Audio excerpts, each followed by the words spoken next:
as relation between binomial and hypergeometric.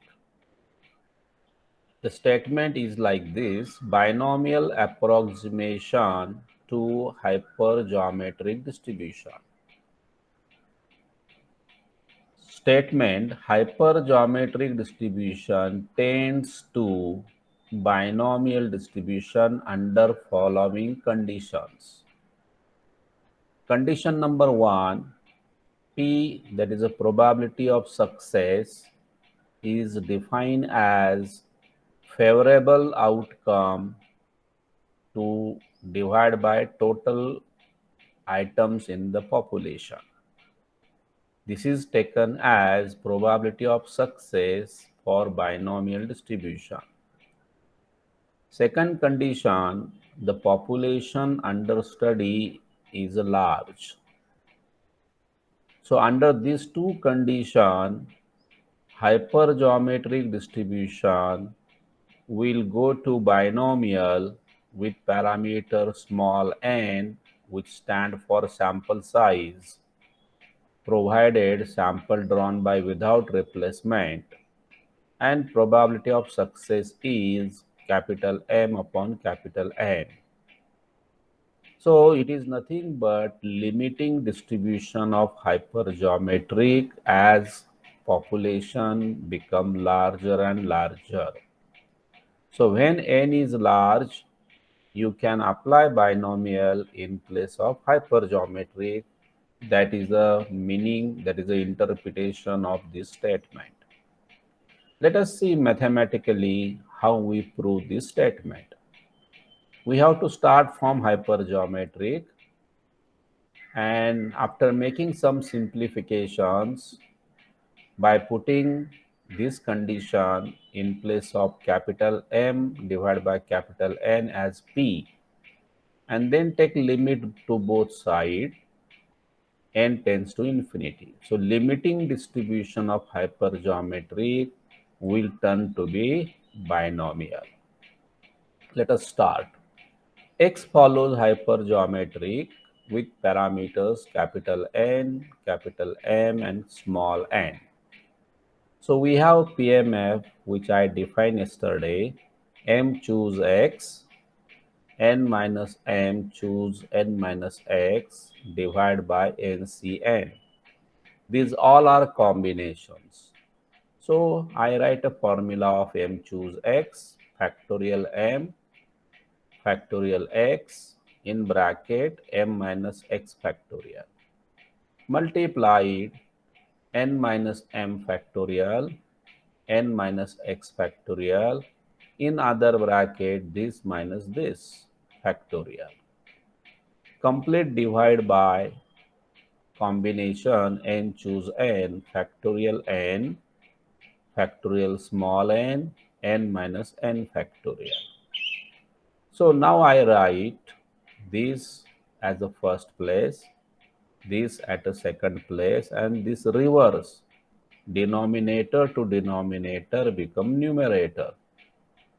Now in the next step, this small n factorial, this x factorial, and this n minus x factorial will be taken together, which is a requirement of binomial distribution. So n factorial divided by x factorial into n minus x factorial. It is a rearrangement of your previous step. This, and this at the beginning. This m and this m minus x factorial, they are related, so one term. This and this is one term. This and this is other term. So you get right this. Now n factorial, x factorial, n minus x factorial written as n choose x by the formula. Now I simplify here by mistake. It is only written m, it should be m factorial. So factorial sign should be there. I write m factorial in terms of m minus x factorial because m is bigger as compared to this. So n into m minus 1, I have to stop here. So before to this, there is one term m minus x plus 1 into m minus x factorial. Now in this 2 factorial, the numerator is bigger than denominator. So I expand numerator till the denominator just like this. So you get n minus m, n minus m minus 1, continue n minus m minus n plus x plus 1 into the last term which I need, into third simplification, n minus n factorial, and this is n factorial. Denominator is bigger because it is not subtracted by something. So I write bigger factorial in terms of smaller. N into n minus 1 into n minus 2 continue. N minus n plus 1 into n minus n factorial. Now this factorial get cancelled with denominator. This get cancelled with your denominator. And this get cancelled with denominator. So in the next line, I write the balanced terms. N choose x, first curly bracket, m into m minus 1 till m minus x plus 1. Second curly bracket, n minus m minus 1 till n minus m minus n plus x plus 1. And what is the denominator? Denominator is this, n into n minus 1 up to n minus n plus 1. Now, before going ahead, I have to explain. In first curly bracket, how many terms are there? Answer will be x terms. How? It is subtraction of this minus this. For example, if I simplify 8 factorial divided by 5 factorial, so bigger is 8. So I write 8 multiply 7 multiply 6 into 5 factorial. 5 factorial get cancelled. So 8, 7, 6, only 3 terms remain. How you got this answer? This is simple difference between numerator and denominator. 8 minus 5. Similarly here, m minus denominator. So answer will be x terms. Similarly here also, this minus this is the number of balanced terms. Answer is n minus x. So first curly bracket contain x terms. Second curly bracket contains n minus x terms. That means in the numerator, you have x plus n minus x. So minus x cancel with plus x. So total terms in the numerator is small n, this plus this. What about the denominator? Denominator is having n terms because it is simplification of these 2 factorials. Bigger is n, so n minus this. Answer will be small n terms. By this, what I want to explain? I want to explain that number of terms in the numerator and number of terms in the denominator are equal, and answer is n terms. So I take advantage of this. Equal product in numerator, equal product in denominator in terms of items. Product is not equal, but how many terms in the numerator and how many terms in the denominator are equal. So what I do, now you can see up to here, I have not changed my hypergeometry. I made only simplifications with the help of combination result. So I start from here, I apply the formulas, and I just simplify hypergeometry till this stage. So up to here, it is purely hypergeometric. Now I try to apply condition 1 and condition 2. What is condition 1? I did this algebra, divide numerator and denominator to the right hand side by capital N for each term. Means what? For first curly bracket, there are x terms. Divide each term by capital N. Here n minus x terms. Divide each bracket by capital N. That means how many time? N time. So same thing I do in the denominator. Divide numerator and denominator. So here also n divided by n, n minus 1 divided by capital N, n minus n plus 1 divided by capital N. After this, I took limit n tends to infinity to both sides. That means here I use both conditions. So after using these conditions, now I can say limiting distribution of hypergeometric. Here it is a hypergeometric. Now here after taking a limit, first n choose x, it does not depend on capital N. So no effect of limit on this first term as it is. Limit capital N, this is the mistake. Everybody remember it should be capital N. Limit capital N tends to infinity. Divide this n first into limit capital N, not small n, tends to infinity. Second term also divide by n. So you get like this. Same thing in the denominator. Limit capital N tends to infinity. 1, 1 minus 1 upon n, so on. Now, what condition number 1 says?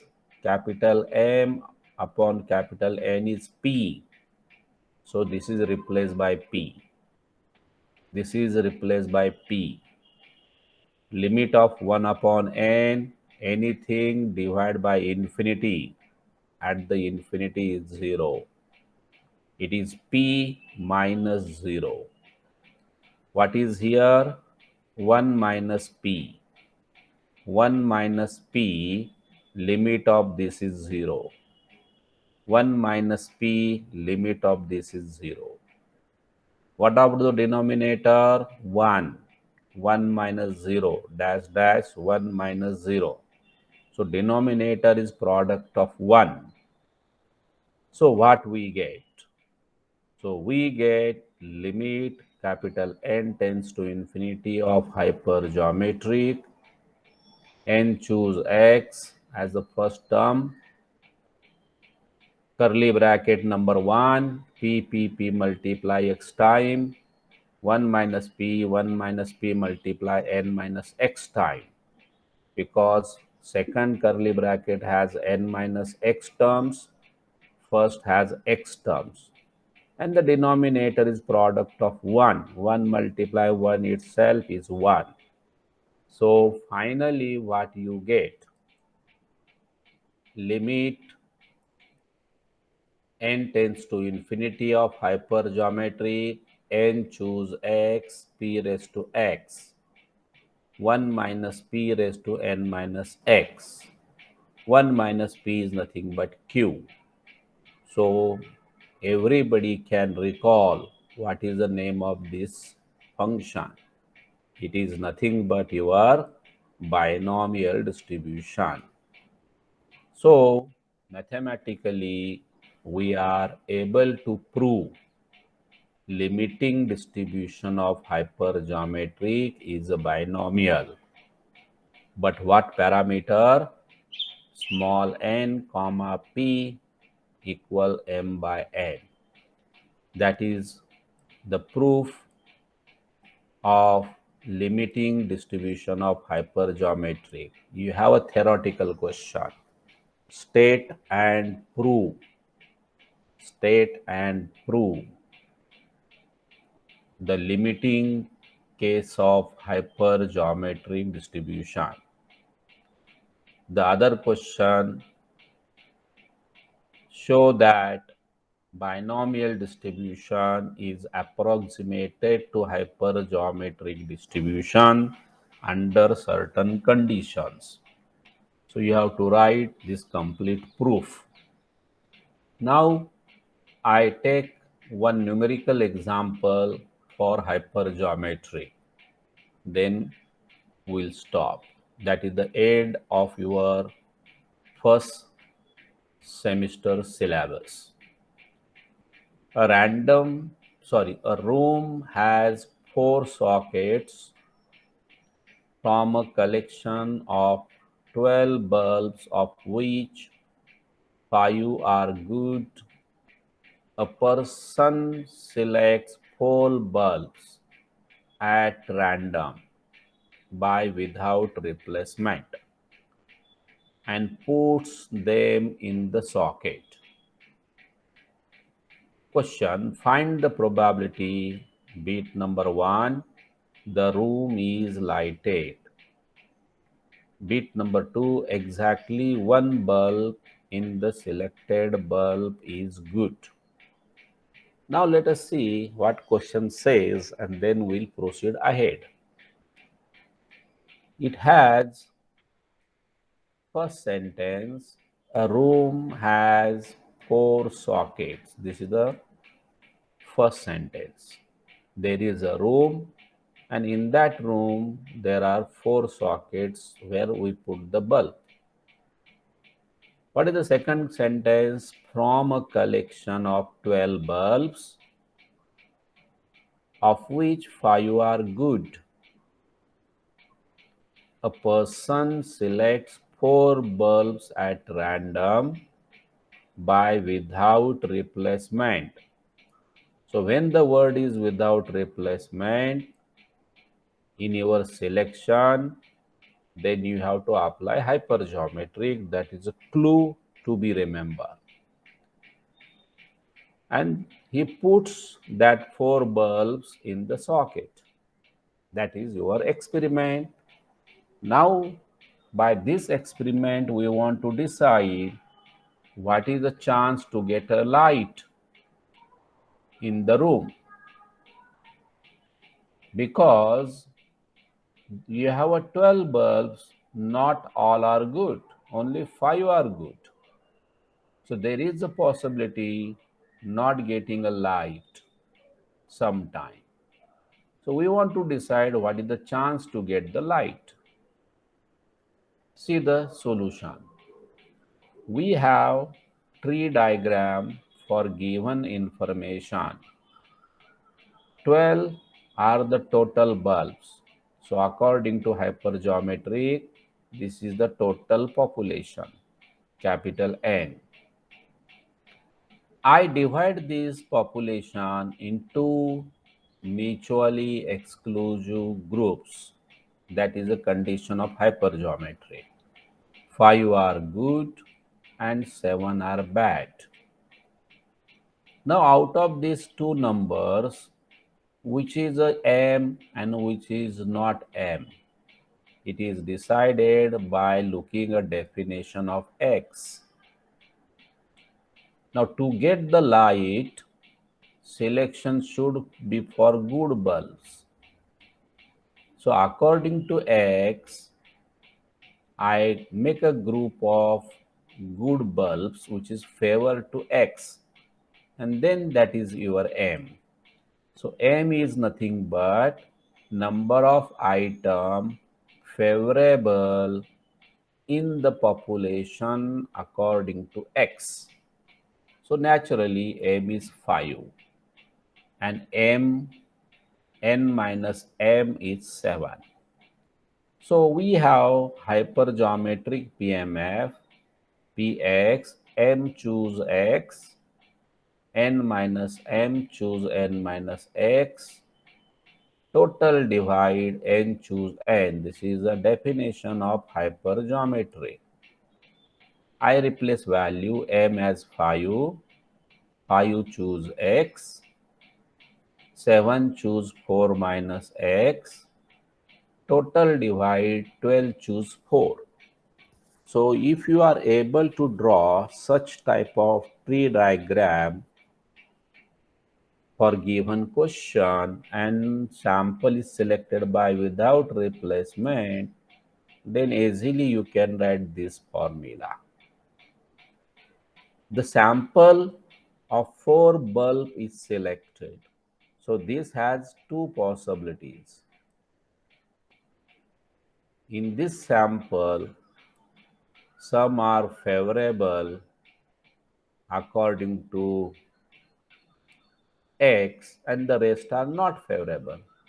So 5 choose X is the number of good bulb in the sample and 7 choose remaining are the possible cases of getting a bad bulbs.